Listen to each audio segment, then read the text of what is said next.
आज जिस केस के बारे में मैं आपको बताने वाला हूं वो इतना ज़्यादा भयंकर है कि उसको बहुत से लोग पूरा देख भी नहीं पाते। जब मैंने इसके बारे में पूरा रिसर्च किया, जब इसके बारे में जाना, तो मुझे पता लगा कि मैंने जितनी भी आज तक तकरीबन 250 से 300 वीडियोस क्राइम के ऊपर बनाई हैं, उनमें से ये केस एक सिलेक्टेड केस है। और मैं आपसे भी रिक्वेस्ट करूंगा कि अगर आप उन चीज़ों को हैंडल नहीं कर सकते, यानी कि मैं इस केस के अंदर बहुत ही भयंकर रूप से हुए कैनिबलिज्म के बारे में बात करूंगा, तो अगर आप उन चीज़ों को हैंडल नहीं कर सकते तो आप इस वीडियो को यहीं छोड़ दीजिएगा।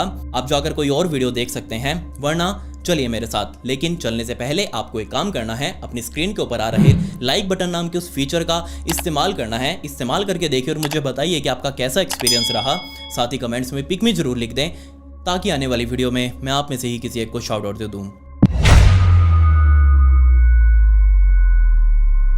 इस पूरे केस को समझने के लिए हमें रशिया के रुतवॉस्क शहर में जाना पड़ेगा और यहीं पर रहा करता था आर्केडी ज़ेवरेव नाम का ये लड़का अपनी माँ के साथ। अगर हम बात करें इसके पूरे परिवार की, तो इसके पूरे परिवार में इसकी माँ के अलावा इसका कोई भी नहीं। वैसे इसका पूरा बहुत बड़ा परिवार था, लेकिन इसके परिवार की पहले से ही, यानी कि इसके दादा दादी के टाइम से, इसके माता पिता के टाइम से और ये खुद भी, इनके एक बहुत ही लंबी चौड़ी हिस्ट्री रही है वहाँ के पुलिस स्टेशनों में।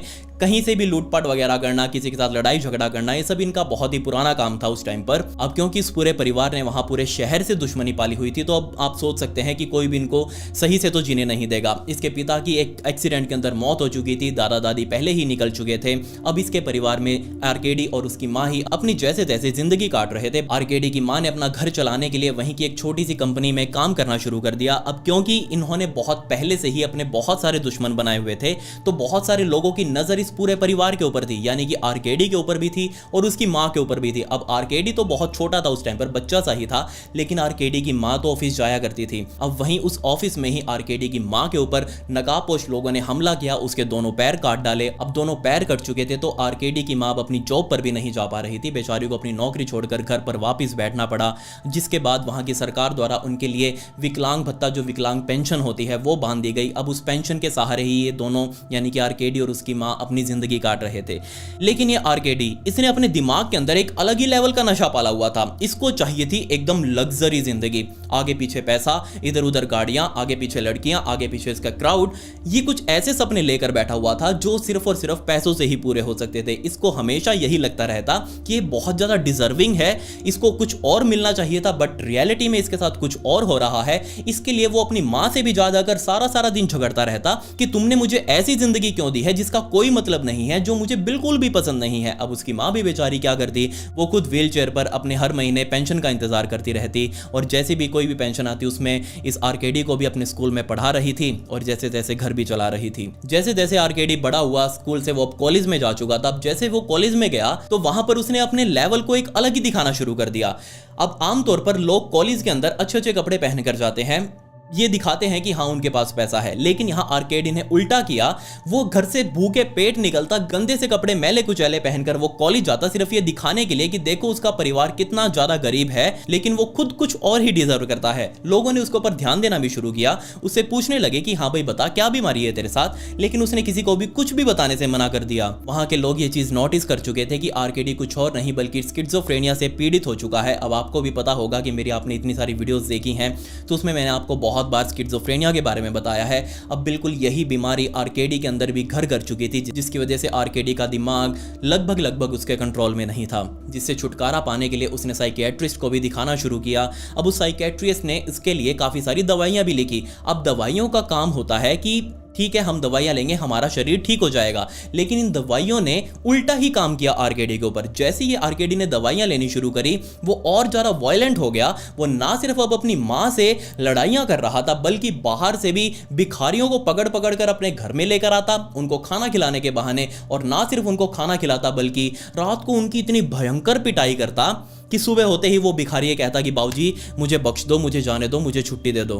काफ़ी सारी रिपोर्ट्स उसके खिलाफ पुलिस स्टेशन में आने लगी, जिसके बाद पुलिस उसके घर पर गई। वहाँ पर आर्केडी को ऑब्वियसली झप लिया। झपते ही उसको एक अलग ही मेंटल हॉस्पिटल में भर्ती करवाया गया। तकरीबन 3 महीने आर्केडी को उस हॉस्पिटल में भर्ती रखा, जिसके बाद डॉक्टर्स को लगा कि हाँ अब ये नॉर्मल है, इसको बाहर छोड़ा जा सकता है। जैसे ही 3 महीने बाद आर्केडी उस हॉस्पिटल से बाहर आया, बाहर आते ही उसने एक 16 साल की लड़की जिसका नाम ओल्गा था उसके साथ अपना एक रिलेशनशिप शुरू किया। और इस टाइम पर आर्केडी की खुद की उम्र सिर्फ 18 और 19 साल की ही थी। लेकिन जब ये दोनों लोग पहली बार मिले थे, उस टाइम पर आर्केडी ने ओल्गा को यह बताया था कि वो एक म्यूजिशियन है और अच्छा पैसा कमाता है। ओल्गा ने उसके ऊपर विश्वास भी कर लिया, बल बेचारी 15-16 साल की तो लड़की थी। लेकिन जैसे इन दोनों के रिलेशनशिप को सिर्फ 2 महीने बीते, उसके बाद से ही आर्केडी ने अपने असल रंग इस ओल्गा को दिखाने शुरू कर दिए। वो अपना घर बार छोड़कर, सारा कुछ छोड़कर ओल्गा के घर पर शिफ्ट हो चुका था। वहीं पर खाना पीना खाता, वहीं पर रहता, वहीं पर ओल्गा के साथ सोता। अब इस चीज से ओल्गा के पेरेंट्स को बहुत ज्यादा दिक्कत होने लगी। उन्होंने ओल्गा को समझाने की कोशिश करी कि देखो, तुम्हारा आगे पूरा फ्यूचर पड़ा है, तुम्हारी पढ़ाई पड़ी है, तुम्हारा आगे करियर है, लेकिन अगर तुम कुछ टाइम और इस कुरकुरे के साथ रहोगी तो तुम्हारा सब कुछ खत्म हो जाएगा। तुम कुछ उम्मीद मत करना कि तुम आगे कुछ कर पाओगी। ये चीज जैसे ही ओल्गा ने सुनी, उसने कहा नहीं, कोई दिक्कत नहीं है, मैंने तो अपना सब कुछ इस आर्केडी को ही मान रखा है। माँ बाप की बात ना मानते हुए ओल्गा ने आर्केडी के साथ अपना घर छोड़ दिया और ये वहाँ से निकलकर सीधा सेंट पीटर्सबर्ग नाम के उस शहर में आकर रहने लगे। वहाँ पर इन दोनों ने काफ़ी सारी अलग अलग जॉब्स करने की भी कोशिश करी। ओल्गा तो किसी नौकरी पर टिक भी जाती, लेकिन ये आर्केडी, इसने सोचा हुआ था कि नहीं, वो काम धंधा करेगा तो खुद का करेगा, वो किसी के आगे नौकरी तो करने से रहा, उसका ही मानना था। खैर, ओल्गा ने उसे समझाया कि अगर तुम नौकरी करोगे तो हम दोनों को काफ़ी सपोर्ट मिलेगी, लेकिन उसने साफ मना कर दिया। और तब सडनली एक रात जिस बिल्डिंग में रह रहे थे, उस बिल्डिंग के 9वें फ्लोर से ओल्गा नीचे आकर गिरी और नीचे गिरते ही उसकी मौत हो चुकी थी। अब आप सोच कर देखिए, अगर इस लड़की की मौत हुई है तो ऑब्वियसली पुलिस वालों को सबसे पहले इस लड़की की पहचान करनी है, उसके बाद इसके पेरेंट्स को इन्फो करना था कि हाँ भाई, आपकी लड़की की इस तरीके से मौत हो चुकी है। बट यहाँ पुलिस वालों ने ना ही एक बार भी इस लड़की की पहचान करने की कोशिश करी, ना ही इसके पेरेंट्स को ढूंढने की कोशिश करी। जस्ट इसकी लाश को उठाया, अंतिम संस्कार किया, बात खत्म, केस क्लोज। अब आप सोच कर देखिए वो उस टाइम पर किस लेवल के सेट हो चुके थे, किस लेवल के नशे में भंड थे कि उन्होंने एक बार भी ये देखने की कोशिश नहीं करी कि ओल्गा के साथ इस 9वें फ्लोर वाले फ्लैट में कौन रह रहा था। उन्होंने आर्केडी से एक बार भी पूछताछ नहीं करी। जिसके बाद आर्केडी ने सेंट पीटर्सबर्ग नाम का वो शहर भी छोड़ दिया और वहां से निकलकर वो सोची नाम के एक अलग शहर के अंदर आकर शिफ्ट हो चुका था। अब अकेला वो अपने इस कमरे के अंदर रह रहा था। यहाँ इसने कमरा रेंट पर लिया और सुबह सुबह उसकी रूटीन बन चुकी थी। अब क्योंकि उसको म्यूजिक का बहुत ज्यादा शौक था, उसने वहीं पर रहते हुए एक वो बाजा खरीदा और उस बाजे के साथ वो सुबह सुबह तैयार होता, अपने बाजे को उठाकर वहीं के एक चौराहे पर, बिजी से चौराहा जो था वहीं का, उस चौराहे पर जाकर बैठता और पूरा दिन बाजा बजाता रहता। उससे उसकी कुछ एक दिहाड़ी भी बन रही थी, सुबह से शाम तक कुछ एक उसको खाने पीने के लिए भी मिल जाता। और यहीं पर इस बाजा बजाते हुए ही उसको एक 12 साल की वेलेरिया नाम की लड़की मिली। सोच कर देखिए, सिर्फ और सिर्फ 12 साल की वेलेरिया। जैसे ही वेलेरिया ने उस आर्केडी को, जो कि अब उसकी उम्र 19 से भी ऊपर की हो चुकी थी, जैसे उसको ये बाजा बाजा बजाते हुए देखा, वेलेरिया को ये आर्केडी काफी ज्यादा पसंद आ चुका था। उसने सामने से आर्केडी को अप्रोच किया और उसके साथ ही वहीं बैठ गई, उसको बाजा बजाते हुए देखने लगी। अब जैसे आर्केडी ने उसको नोटिस किया कि उसके साइड में एक लड़की बैठी हुई है, बार बार उसको देख रही है, उससे बात करने की कोशिश कर रही है, आर्केडी ने भी उससे पूछ लिया कि हाँ भाई बताओ क्या हुआ है, आप कौन हो। वेलेरिया ने अपना इंट्रो दिया, आर्केडी ने अपना इंट्रो दिया। अब दोनों के बीच में काफी अच्छी अच्छी बातें हुई। अब अगर सच कहूं आपको तो ये वेलेरिया एक अलग ही लेवल की भसड़ है। इस 12 साल की लड़की की जिंदगी कैसी हो सकती है, इसका आप अंदाजा भी नहीं लगा सकते। वेलेरिया ने अपने दोस्तों को यह बता रखा था कि उसके ही दादा ने उसके साथ काफी बार रेप किया है। उसकी माँ को यह सब कुछ पता है कि उसका दादा उसके साथ क्या करता है, लेकिन उसकी माँ ने कभी भी उसको रोकने की कोशिश नहीं करी, बल्कि वो अपने दादा को काफी ज्यादा सपोर्ट करती है। उसकी वजह से वो काफी ज्यादा डिप्रेस्ड रहने लगी, उसकी जिंदगी पूरी बर्बाद हो चुकी थी, उसका दिमाग एक अलग ही डायरेक्शन में जा चुका था। अब वेलेरिया के मुंह से बोली गई ये बात कितनी ज्यादा सच है, इस बात की कंफर्मेशन आज तक नहीं मिल पाई। खैर, उसी की वजह से वो अपने दोस्तों के आगे, अपनी फ्रेंड्स के आगे, सबके सामने बस यही बोलती कि उसको मौत से बहुत ज्यादा प्यार है। उसको सपने में शैतान दिखाई देते हैं और वो चाहती है कि वो शैतानों के साथ दोस्ती करे। अब आप बस सोच कर देखिए, एक 12 साल की लड़की के दोस्त भी 11-12 साल, 13 साल के बच्चे ही होंगे। अब उनके सामने मौत वगैरह की बातें होगी, डेथ और डीमंस की बातें होगी, तो उनके ऊपर क्या असर पड़ेगा। ऑब्वियसली वो बच्चे तो डर ही जाएंगे। लेकिन ये वेलेरिया नहीं डर रही थी। इसका बार बार मुंह खुलता अपने दोस्तों के आगे सिर्फ इन्हीं बातों से रिलेटेड। ये बातें वो अपने दोस्त को बता रही थी, यहां तक तो ठीक था। अब उसने अपने दोस्तों से बोलना शुरू कर दिया कि क्या तुम अपने आपको मारना चाहते हो, अगर हाँ तो तुम मुझसे कांटेक्ट करो, अगर तुम किसी और को मारना चाहते हो तो भी तुम मुझसे कांटेक्ट करो, मैं तुम्हारा सारा जुगाड़ करवा दूंगी। अब ये बात ऑब्वियसली 11-12 साल के बच्चों के लिए थी नहीं, तो उन्होंने वेलेरिया से अपनी दूरी बना ली। वेलेरिया अब अकेली रह चुकी थी, जिस वजह से उसके आर्केडी काफी पसंद आ चुका था, क्योंकि ये भी अकेला बैठा हुआ था रोड के ऊपर। अब इसी रोड पर बैठे बैठे वेलेरिया ने आर्केडी को अपनी सारी लाइफ की पूरी ये भसड़ बताई कि उसकी जिंदगी के अंदर आखिर क्या चल रहा है। साथ ही उसने आर्केडी को ये भी बताया कि मैं चाहती हूं तुम मेरे दादा के पास जाओ, उसकी जान ले लो मेरे सामने, तुम उसको पकड़ कर लेकर आओ और उसको मार डालो मेरे सामने, ताकि मुझे सिर्फ ये लग सके कि जिसने मेरे साथ ये सब कुछ किया है उसका बदला पूरा हो चुका है। अब इन दोनों को बात करते हुए सिर्फ 2-3 हफ्ते ही निकले थे और 27 सितंबर 2018 के दिन वेलेरिया की मां वहीं के एक लोकल पुलिस स्टेशन में गई और वहां जाकर रिपोर्ट लिखवाई कि उसकी बेटी आज सुबह से गायब है। वो सुबह स्कूल जाने से पहले वॉक पर निकली थी लेकिन अभी तक वापस ही नहीं आई, आप प्लीज एक बार कुछ करिए। पुलिस वालों ने आसपास सर्च ऑपरेशन चलाया लेकिन वेलेरिया की कहीं खोज खबर नहीं दिखाई दे रही थी।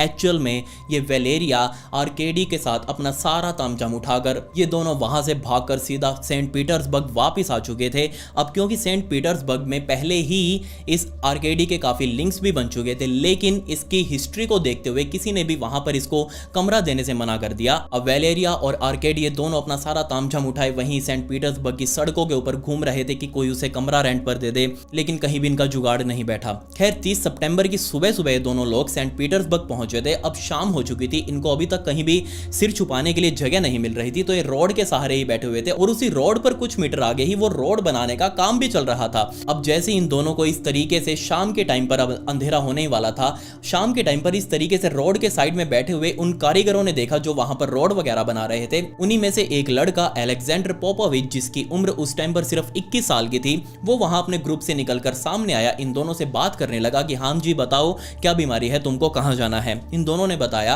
कि हम बहुत दूर से यहां पर आए हैं और हमें कहीं भी रहने के लिए कमरा सस्ता नहीं मिल रहा है, बहुत महंगे महंगे मिल रहे हैं। इन दोनों ने ये नहीं बताया कि इन दोनों की पहले ही हिस्ट्री इस शहर में रह चुकी है और इसी वजह से उनको कोई कमरा किराए पर नहीं दे रहा। खैर अलेक्जेंडर को यह बात नहीं पता थी। अलेक्जेंडर ने कहा कोई दिक्कत नहीं है, मेरा यहाँ पर एक पर्सनल फार्म हाउस है जो कि ऑब्वियसली शहर से थोड़ा दूर है, बट मैं तुम्हें वो बहुत ही सस्ते रेंट पर दे सकता हूँ, उसका एक कमरा तुम आराम से इस्तेमाल कर सकते हो। जैसे ये चीज़ दोनों ने सुनी, ये दोनों बहुत ज़्यादा खुश कि हाँ जी बाबूजी आप प्लीज़ हमें वहाँ ले चलिए, हम आराम से रह लेंगे, हम आपका रेंट भी टाइम टू टाइम दे देंगे। अलेक्जेंडर ने कहा कोई दिक्कत नहीं है, तुम चलो मेरे साथ, मेरी बस छुट्टी होने वाली है। तकरीबन आधे घंटे इंतजार करने के बाद अलेक्जेंडर, वेलेरिया और ये आर्केडी तीनों के तीनों अलेक्जेंडर के उस फार्म हाउस पर पहुंचे। वहां जाकर अपना तामझाम सारा रखा, एक कमरा उसने खोल दिया इन दोनों के लिए और इस कमरे के अंदर अब ये दोनों आराम से सेट हो चुके थे। 29 अक्टूबर को ये दोनों लोग इस कमरे के अंदर शिफ्ट हुए थे। अब ऑब्वियसली जिसने कमरा दिया है वो किराया तो मांगेगा ही, एडवांस में किराया चलता है, हमारे इंडिया में भी, पूरी दुनिया में ही एडवांस में किराया देना पड़ता है। अब उस अलेक्जेंडर ने भी इन दोनों से किराया मांगा कि हाँ जी बाबूजी आप दोनों का इतना किराया रहेगा महीने का। आर्केडी ने कहा कि हम आपको 1-2 दिन में दे देंगे। अब 30 तारीख को भी अलेक्जेंडर अपना किराया लेने के लिए फार्म हाउस पर गया, इन्होंने नहीं दिया। 1 को भी गया, इन्होंने नहीं दिया। लेकिन जैसे ही 2 तारीख को सुबह सुबह अपने काम पर जाने से पहले अलेक्जेंडर फिर से अपना किराया लेने के लिए अपने फार्म हाउस पर गया, ये दोनों लोग अंदर ही थे, तो जाकर उसने सीधा दरवाजा खटखटाया। आर्केडी ने दरवाजा खोला, आर्केडी बाहर आया। उसने अलेक्जेंडर के साथ डील करने की कोशिश करी कि देखो बाबूजी हमारे पास अभी देने लेने के लिए तो कुछ पैसे हैं नहीं, हम अभी कोई काम धंधा तो करते नहीं हैं, लेकिन आपको ये किराए की जो पेमेंट है इसको दूसरे तरीके से मैं करवा सकता हूँ। वो 12 साल की वेलेरिया मेरी गर्लफ्रेंड है, अगर आप चाहो तो आप उसके पास जाकर उसके साथ संबंध बना सकते हो और इसके बदले आपको हमारा किराया माफ करना होगा। और हद तो तब हो गई कि अलेक्जेंडर को यह चीज पसंद भी आ गई। आर्केडी को फार्म हाउस के बाहर ही छोड़कर अलेक्जेंडर सीधा अपने कमरे में गया, उसी कमरे में जो रेंट पर दिया था उसने। अंदर बेड पर वेलेरिया लेटी हुई थी, वेलेरिया से जाकर बातें करने लगा, लेकिन अलेक्जेंडर की वो बातें सुनकर वेलेरिया ने बहुत जोर जोर से शोर मचाना शुरू कर दिया। अब क्योंकि वो बच्ची शोर मचा रही थी तो अलेक्जेंडर बहुत ज्यादा डर चुका था। वो सीधा बिना कुछ बोले घर से बाहर निकला, आर्केडी से मिला और पूछने लगा कि हाँ भाई क्या बीमारी है, वो तो इसी तरीके से शोर मचाने लगी है। तब आर्केडी ने अलेक्जेंडर को समझाया कि कोई दिक्कत नहीं है, मैं उसे दोबारा मना लूंगा, एक काम करना तुम रात को आ जाना हमारे पास अपना काम वगैरह खत्म करके, तब मैं तुम्हारा कुछ जुगाड़ उसके साथ करवा दूंगा। अलेक्जेंडर ने कहा कोई दिक्कत नहीं है, मैं अभी अपने काम पर जा रहा हूँ। वो वहां से कहकर काम पर निकल चुका था। अब 2 अक्टूबर की वही शाम आ चुकी थी और शाम के टाइम पर ये दोनों लोग यानी कि आर्केडी और वेलेरिया ये दोनों अपने उस फार्म हाउस से बाहर निकले, पास ही के एक सुपरमार्केट में गए और वहां से काफी बड़े बड़े चाकू, अलग अलग तरह के चाकू इन्होंने खरीदे। उनका बिल करवाकर ये दोनों लोग अपने चाकू लेकर अपने घर पर वापस आ चुके थे। 2 अक्टूबर की रात के तकरीबन 11 बज चुके थे और फिर से एक बार इस फार्म हाउस का दरवाजा खटका। जैसे ही आर्केडी दरवाजा खोलने के लिए गया, दरवाजा उसने खोला, सामने अलेक्जेंडर मौजूद था। अलेक्जेंडर अपने हाथ में दारू वगैरह लिए हुए था, दारू की बोतलें लेकर अलेक्जेंडर अंदर आया, कहने लगा कि हाँ भाई आज पार्टी वार्टी करते हैं, साथ में पीते हैं दारू और फिर बाद में मैं चला जाऊंगा अपने दोस्त की पार्टी पर, मुझे आगे भी जाना है एक दोस्त के पास पार्टी करने के लिए। तीनों का पार्टी करने का मन बन चुका था। अलेक्जेंडर ने बोतलें खोलनी शुरू करी और वही अब गिलास में डाल डालकर तीनों ने दारू पीनी शुरू करी। तकरीबन रात के 12:30 बजे के आसपास अलेक्जेंडर को वहां उस फार्म हाउस से निकलकर अपने खुद के घर पर जाना था। वहां से तैयार होकर उसको एक अलग पार्टी में जाना था, लेकिन 11:15 बजे के आसपास ही अलेक्जेंडर को अपने इस फार्म हाउस में ही नींद आ गई, क्योंकि वो पहले ही सेट हो चुका था, पूरे दिन का थका हुआ था, रात को उसने दारू पी ली तो नींद तो ऑब्वियसली आनी ही थी। तो दारू पीते ही उसको नींद आ गई और वहीं उसी कमरे में, जो कमरा उसने इन दोनों को रेंट पर दिया हुआ था, उसी कमरे में पड़े हुए बेड पर वो आराम से जाकर सो गया। जिसके बाद ये बचे हुए दोनों लोग यानी कि आर्केडी और वेलेरिया उसे ऐसे देख रहे हैं कि यहाँ पर क्यों सो गया, इसको तो वापस जाना था ना। बट इसके बाद जो इस कमरे में हुआ वो आपकी सोच से बहुत बहुत ज़्यादा परे था। मैं आपको फिर कह रहा हूँ, अगर आप उन चीज़ों को हैंडल नहीं कर सकते तो आप इस वीडियो को यहीं पर छोड़ दीजिएगा। बस ये मान लेना कि आगे बहुत ही भयंकर काम हुआ, वरना चलिए मेरे साथ। अलेक्जेंडर को सोता हुआ देख इन दोनों ने यानी कि आर्केडी और वेलेरिया ने अपने उसी पॉलीथीन को ढूंढना शुरू कर दिया, जिस पॉलीथीन के अंदर ये चाकू वगैरह खरीद कर लेकर आए थे। जैसे उनको वो कोने के अंदर रखा हुआ वो पॉलीथीन मिला, इन दोनों ने उस पॉलीथीन के अंदर रखे वो चाकू वगैरह निकाले। चाकू को हाथ में लेकर सीधा अपने उसी कमरे में गए जहां अलेक्जेंडर बेड के ऊपर लेटा हुआ था, और बिना कुछ बोले, बिना कुछ बताए, बिना शोर किए आर्केडी ने सबसे पहले बिना रुके लगातार अलेक्जेंडर के ऊपर बेड पर पड़े पड़े ही तकरीबन 21 बार उसके पेट में चाकू मारे। अब आप सोच कर देखिए, एक बंदा दारू पीकर सेट होकर लेटा हुआ है, सो रहा है, उसके ऊपर 20 बार चाकू लगेंगे, 21 बार चाकू लगेंगे। उसको कहाँ तो कुछ समझ में आएगा, वो पहले ही नशे में है, और दूसरा उसको तो बोलने तक का भी मौका नहीं दिया। जब उसके शरीर के ऊपर, जब उसके पेट में आर्केडी 21 बार चाकू मार रहा था, उसी बीच वेलेरिया ने भी अपने हाथ में चाकू उठाया और वो भी उसके दिल के पास, उसके फेफड़ों के पास उसने भी चाकुओं से वार करना शुरू कर दिया। इतनी बार वार होने की वजह से अलेक्जेंडर की वहीं मौके पर ही मौत हो चुकी थी। लेकिन अभी भी इन दोनों को चैन नहीं था। अभी तो जस्ट कहानी की शुरुआत हुई थी, रात अभी पूरी बाकी थी। वेलेरिया ने कहा कि मैं आज तक ये क्यूरियस थी इस बात को लेकर कि आखिर हमारे शरीर के अंदर क्या क्या चीज़ें होती हैं जिससे हमारा ये पूरा शरीर बना होता है। मुझे देखनी है कि आखिर हमारा शरीर किस किस चीज़ों से बना है। आर्केडी ने कहा कोई दिक्कत नहीं है जनाब, अभी दिखाते हैं हम आपको। आर्केडी सीधा उस फार्म हाउस से बाहर निकला, उसके गार्डन में गया। उसने देखा था कि यहीं गार्डन के अंदर एक चेन सो, जिससे वो पेड़ वगैरह काटते हैं, आपने देखा होगा, वो चेन सो यहीं गार्डन में पड़ा हुआ था। वो उस चेन सो को उठाकर अपने कमरे में लेकर आया, उसका वो तार प्लग में लगाया और उस चेन सो को स्टार्ट करके आर्केडी ने अलेक्जेंडर के दोनों पैर और दोनों हाथों को अलग अलग कर दिया। ये कमरा पूरा का पूरा लिटरली खून से भर चुका था। दीवारों का रंग नहीं दिख रहा था, दीवारों पर सिर्फ और सिर्फ खून के छींटे दिखाई दे रहे थे। बेड की चद्दर, अगर आप उस चद्दर को उस टाइम पर निचोड़ते तो तकरीबन 2 बाल्टी खून उसमें से निकलता। लेकिन यहां पर भी वेलेरिया को चैन नहीं आया। उसने कहा कि मुझे हाथ और पैरों का तो पता ही है, मुझे अंदर का देखना है कि आखिर मेन सिस्टम क्या होता है। आर्केडी ने कहा मेन सिस्टम तो हमारा दिमाग होता है, उसी से तो पूरा शरीर कंट्रोल होता है। वेलेरिया ने कहा तो एक काम करते हैं, इसका दिमाग देखते हैं हम कैसा है। सोच कर देखिए आप, चाकू से वार कर करके इन दोनों ने अलेक्जेंडर के दिमाग की जाली बना डाली। इधर उधर छेद हो चुके थे, आर पार अंदर से देखा जा रहा था। लेकिन ये दोनों अभी भी नहीं रुके।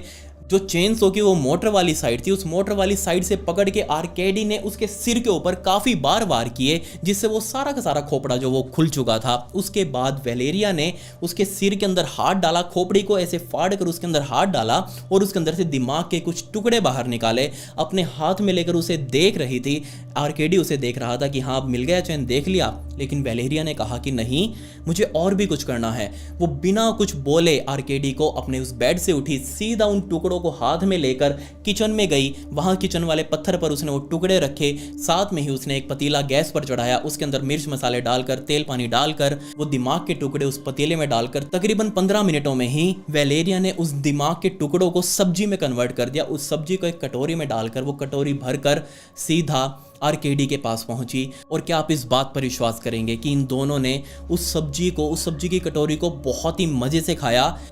ये दोनों उस टाइम पर ये बोल रहे थे कि क्या बात है, ऐसा टेस्ट उन्होंने आज तक नहीं देखा। ये दोनों यहीं पर नहीं रुके। उसके बाद भी वेलेरिया को ये आग थी कि उसे और भी कुछ चीजें टेस्ट करनी है इस अलेक्जेंडर के शरीर की। उसने कहा कि अभी तो हमने इसकी सब्जी बनाकर खाई है, अगर हम इसे रोस्ट कर दें तो क्या होगा। आर्केडी ने कहा कोई दिक्कत नहीं है, अभी रोस्ट करते हैं। उसने फिर से वो चेन सो शुरू किया और उसी चेनसो से अलेक्जेंडर की गर्दन बीच में से काट डाली। उसका मुंडी उठाकर सीधा वापस ये दोनों किचन में गए, माइक्रोवेव का ढक्कन खोला, माइक्रोवेव में वो मुंडी रखी, ढक्कन बंद करके माइक्रोवेव को 3 मिनटों तक पूरी उसकी मैक्सिमम कैपेसिटी पर चलाया। और 3 मिनटों बाद जैसे उन्होंने वो ढक्कन खोला वापस माइक्रोवेव का, अंदर अलेक्जेंडर का पूरी की पूरी मुंडी पककर तैयार थी। उसकी मुंडी को बाहर निकालकर एक प्लेट में रख के दोनों ने फॉक के साथ उसकी मुंडी को खाना शुरू किया। जितनी खाई गई खाई, बाकी वहीं पर छोड़ दी। लेकिन इन दोनों की प्यास जो थी, भूख जो थी, वो अभी भी नहीं मिटी। वेलेरिया ने कहा कि मुझे और भी कुछ खाना है। आर्केडी ने कहा जाओ, सारा कुछ तुम्हारा है, जो मर्जी खाना हो खाओ। वेलेरिया ने फिर से चाकू उठाए, उसके दिल के पास से चीरा लगाना शुरू किया। अलेक्जेंडर के छाती को कुछ इस तरीके से फाड़कर अंदर से दिल के कुछ टुकड़े बाहर निकाले गए। अब आप सोचकर देखिए, एक 12 साल की बच्ची किसी मरे हुए व्यक्ति का दिल कच्चा ही खा रही थी। वेलेरिया को इस तरीके से कच्चा मांस खाते हुए देख आर्केडी के भी मन में कुछ खोट आ गया। उसने कहा कि तुम ये खाओ, मैं काम करता हूँ, इसका जो ये आई बॉल है ना, जो अभी अभी हमने रोस्ट करा है, इसकी मुंडी के अंदर जो आई बॉल है, वो आई बॉल मुझे खाकर देखनी है कैसी लगती है। सोचकर देखिए, प्लेट के अंदर पड़ी हुई मुंडी से आर्केडी ने खुद अपनी दोनों उंगलियों से अलेक्जेंडर की एक आंख को बाहर निकाला और उसको कुछ इस तरीके से एक बार में बिना कुछ सोचे ही वो उस आई बॉल को, वो उस आंख को खा चुका था। जैसे ही 3 अक्टूबर की सुबह हुई, सुबह सुबह जब अलेक्जेंडर के इस फार्म हाउस के आसपास जो लोग रहा करते थे वो घर से बाहर निकले, तो उन्होंने नोटिस किया कि अलेक्जेंडर के घर के अंदर से, इस फार्म हाउस के अंदर से काफी सारा धुआं अलग अलग जगहों से बाहर आ रहा है। जैसे उन्होंने ये चीज नोटिस करी, उन्होंने तुरंत पुलिस को कॉल किया। पुलिस वालों की गाड़ी अब चाऊ चाऊ करते हुए इस फार्म हाउस के ऊपर पहुंची, गाड़ी से बाहर निकले। अंदर जाने के लिए उन्होंने दरवाजा खटखटाया, लेकिन ये दरवाजा अंदर से बंद था, बट अंदर से कोई भी रिप्लाई नहीं दे रहा था। पुलिस वालों ने दोबारा दरवाजा खटखटाया, बट फिर से कोई रिप्लाई नहीं आया। उसके बाद उन्होंने आसपास से, यानी कि इस घर के पीछे से देखना शुरू कर दिया कि क्या इस घर के अंदर कोई है। तो जैसे ही ये लोग, यानी कि पुलिस वाले, इस घर के पीछे से जा रहे थे, इस गार्डन से होते हुए, तब उन्होंने नोटिस किया कि इस गार्डन में ही काफी सारी अजीब अजीब चीजें पड़ी हैं। यहां पर और कुछ नहीं बल्कि अलेक्जेंडर के बॉडी पार्ट्स पड़े हुए थे, जो वेलेरिया और आर्केडी से नहीं खाए गए। वो बॉडी पार्ट्स उन्होंने इस गार्डन में फेंके और उसके बाद वो भी यहाँ से रफू चक्कर हो चुके थे, यहाँ से भाग चुके थे। लेकिन उन दोनों को भागते हुए, सुबह सुबह वो भागे थे, इन दोनों को भागते हुए आस पड़ोसियों ने देख लिया था और उन्होंने पुलिस वालों को बताया कि जनाब, हमने सुबह सुबह इस घर के अंदर से एक लड़का और एक लड़की को भागते हुए देखा था। वो दोनों यहाँ पर नए हैं, हमने आज से पहले उनको यहाँ कभी नहीं देखा, बट वो इस घर से भाग कर निकले थे, हमें इतना पता है। अब जैसे कि आस पड़ोसियों ने उन दोनों का डिस्क्रिप्शन पुलिस वालों को दिया था, तो पुलिस वालों ने आसपास के सीसीटीवी कैमरास को चेक किया और उसी सेंट पीटर्सबर्ग के एक छोटे से मोहल्ले के अंदर ही, जो कि आउटसाइडर एरिया के अंदर था, उसी मोहल्ले की सड़कों पर इन दोनों को घूमते हुए पुलिस वालों ने पकड़ लिया। और दोनों को पकड़ते ही पुलिस स्टेशन लेकर आए और वहाँ इनसे पूछताछ करनी शुरू की गई। पहले तो इन दोनों की अच्छे से सेवा करी, क्योंकि ये लोग बोल ही नहीं रहे थे कि आखिर ये दोनों है कौन और यहाँ क्या करने आए हैं और यहाँ इन्होंने क्या किया है।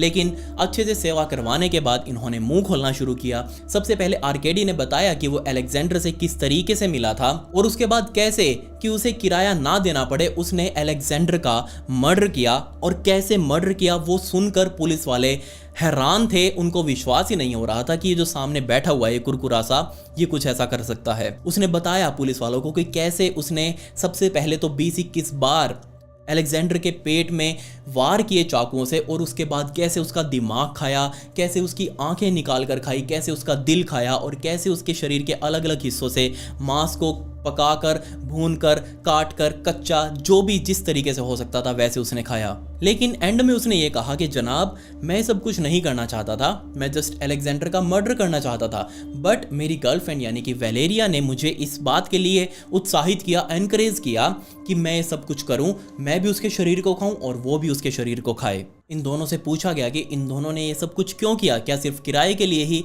तो यहाँ पर वेलेरिया ने कहा कि नहीं जनाब, एक्चुअल में अलेक्जेंडर मेरे साथ संबंध बनाना चाह रहा था। जैसे ही पुलिस वालों ने ये चीज़ सुनी, वो सोचने लग गए कि क्या तुम्हारे साथ एक 12 साल की लड़की के साथ वो क्यों बनाएगा? उसकी अच्छी खासी नौकरी, सरकारी नौकरी पर वो तैनात था, अच्छा खासा उसका ये फार्म हाउस, वो एक अच्छी फैमिली से बिलोंग करता था, अच्छी अच्छी लड़कियां उसे मिल जाती, तो वो तुम्हारे पास आकर ये सब कुछ क्यों करेगा? वेलेरिया ने कहा कि नहीं जनाब, वो मेरे साथ ये सब कुछ करना चाह रहा था और उस वजह से ही मुझे काफ़ी गुस्सा आया और मैंने उसके साथ ये सब कुछ किया। एक दूसरी स्टोरी में इन दोनों ने बताया कि जनाब, हम सिर्फ एक इंसान के अंदर क्या होता है ये सिर्फ जानने के लिए हमने अलेक्जेंडर का मर्डर कर दिया, क्योंकि वो एक बहुत ही वल्नरेबल, विक्टिम था हमारे लिए, हमारे पास आकर लेटा हुआ था, हमारे पास था वो। और वैसे भी हम इस सुनसान से इलाके में थे जहां आस पड़ोस काफ़ी दूर दूर था, और इसी का फ़ायदा हमने उठाया और उसके साथ ये सब कुछ किया, सिर्फ ये जानने के लिए कि आखिर इंसानी शरीर के अंदर क्या क्या होता है। पुलिस वालों को अभी भी विश्वास नहीं हो रहा था कि इन दोनों ने मिलकर जो किया है अलेक्जेंडर के साथ, क्या वो सच में किया है।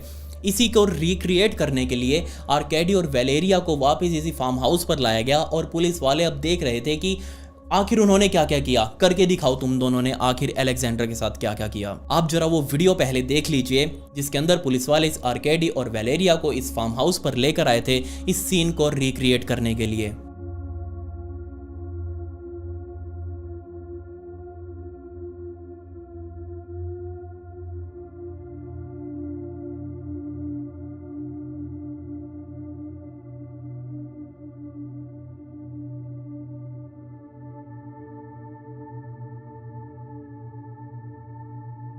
अब क्योंकि ये वेलेरिया तो 18 साल से कम की उम्र की थी, इसलिए इसके ऊपर मर्डर वाले चार्जेस नहीं लगे, इसके ऊपर कोई भी क्रिमिनल चार्जेस नहीं लगे। इसको सिर्फ 3 साल के लिए बाल सुधार गृह के अंदर भेजा गया और यही उसके लिए सजा होने वाली थी। लेकिन ये आर्केडी, ये तो एक पूरा बालिग था, 18 साल से ऊपर की इसकी उम्र हो चुकी थी। इसके ऊपर वही क्रिमिनल चार्जेस लगाए गए, मर्डर के, कैनिबलिज्म के, और साथ ही वेलेरिया जिसकी उम्र सिर्फ 12 साल की थी उसके साथ इनएप्रोप्रिएट रिलेशंस रखने के, ये सारे चार्जेस आर्केडी के ऊपर लगे।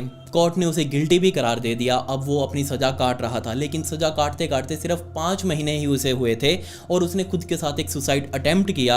उस सुसाइड अटेम्प्ट में उसने अपनी नस काटने की कोशिश करी और वो कई हद तक सफल हो भी गया, लेकिन पुलिस वालों ने जल्दी ही उसे देख लिया कि उसने अब खुद के ऊपर ही हमला कर लिया है। पुलिस वालों ने तुरंत उसे हॉस्पिटल में भर्ती करवाया, लेकिन खून ज़्यादा बह जाने की वजह से वो कोमा में जा चुका था। तकरीबन 4 महीनों तक आर्केडी कोमा में रहा और उसके बाद उसकी हॉस्पिटल के अंदर रहते हुए ही मौत हो गई। अलेक्जेंडर के माता पिता को जब पता चला कि उनके बेटे के साथ ये सब कुछ हुआ है, उनको विश्वास ही नहीं हुआ। कोई इंसान कैसे कर सकता है, कोई जानवर भी इस तरीके से नहीं करता जो इंसानों के नाम पर इन दोनों ने किया। लेकिन जैसे ही आर्केडी की मौत हुई, अलेक्जेंडर के माता पिता को पुलिस वालों ने कॉल करके बता दिया कि अब हम इस केस को क्लोज कर रहे हैं, क्योंकि वो 12 साल की है, मुझसे सजा कोई दे नहीं सकते। आर्केडी जो कि इसका मुख्य आरोपी था वो मर चुका है, अब हमारे लिए कोई काम का नहीं है केस, इसलिए हम इस फाइल को यहीं शट कर रहे हैं। बट अलेक्जेंडर के माता पिता को कहीं ना कहीं ये लगता है कि जरूर उनसे कुछ मिस हुआ है। ये वेलेरिया भी आर्केडी से कहीं ज़्यादा उनके बेटे के कत्ल के लिए जिम्मेदार थी, बट कानून ऐसा है कि उसे सजा दे नहीं सकते, बाकी वो सोसाइटी के लिए बहुत ज़्यादा खतरनाक है। अब वेलेरिया कहाँ पर है ये कोई नहीं जानता, उसकी पहचान छुपाकर उसे कहीं और शिफ्ट कर दिया गया। वो क्या कर रही है मुझे नहीं पता, शायद हो सकता है उसके सामने कभी ना कभी ये वीडियो जरूर आए, हो सकता है वो भी वीडियो देखे, हो सकता है वो इसको रशियन लैंग्वेज में ट्रांसलेट करके देखे, मुझे नहीं पता। आप भी तो अपनी प्रॉपर्टीज़ को रेंट पर देते होंगे, लेकिन क्या आपने कभी सोचा है कि आप जिसको रेंट पर दे रहे हैं वो व्यक्ति कितना विश्वास वाला है? क्या पता वो कहां से उठकर कहां पर आया है। आप जिसे रेंट पर प्रॉपर्टी दे रहे हैं उसका पिछला इतिहास क्या रहा है। इसीलिए तो कहा जाता है कि किसी को भी रेंट पर प्रॉपर्टी देने से पहले उसकी पुलिस वेरिफिकेशन जरूर करवा लें। क्या पता अगला अपनी जिंदगी के अंदर क्या भसड़ लेकर घूम रहा हो। आपको थोड़ी ना बताएगा कि मैं किसी का मर्डर करके आया हूं और यहां पर भी कुछ कांड बैठाने वाला हूं। आप तो सिर्फ 2 पैसों के लालच में अपनी प्रॉपर्टी रेंट पर दे देंगे, लेकिन बाद में क्या पता आपके साथ कुछ हो जाए, क्या पता आपके साथ वो कुछ कर दे या फिर वो कहीं और कुछ कांड करके आए। अब पुलिस वाले तो आपको पकड़ेंगे कि क्योंकि आपकी प्रॉपर्टी के अंदर वो रह रहा था। इसीलिए हमेशा अपने आप को सतर्क रखें और ऐसे लोगों से बचें जो अपनी ज़िंदगी से परेशान हो चुके हों, जिनको पता ही ना हो कि आखिर ज़िंदगी में करना क्या है उनको, उनसे खास तौर पर दूरी बनाकर रखें। खैर, अगर आपको इस केस से रिलेटेड ये वीडियोस वगैरह चाहिए जो कि उस पूरे अंदर फार्म हाउस की थी, वो वीडियोस चाहिए हो या फिर पिक्स वगैरह चाहिए हो, तो ये मेरी इंस्टाग्राम आईडी है, इसका लिंक आपको डिस्क्रिप्शन में भी मिल जाएगा। वहाँ पर आकर आप मुझसे ले सकते हैं। वहाँ पर मैं इसी तरह की स्टोरीज़ को रील्स के फॉर्मेट में भी डालता हूँ, तो आप प्लीज़ मुझे वहाँ फॉलो जरूर कर लें। खैर, पिछली वीडियो का शाउट आउट दीपक को and comment pick me to get a shout out in next video. मिलते हैं अगली वीडियो में। ये वीडियो देखने के लिए धन्यवाद।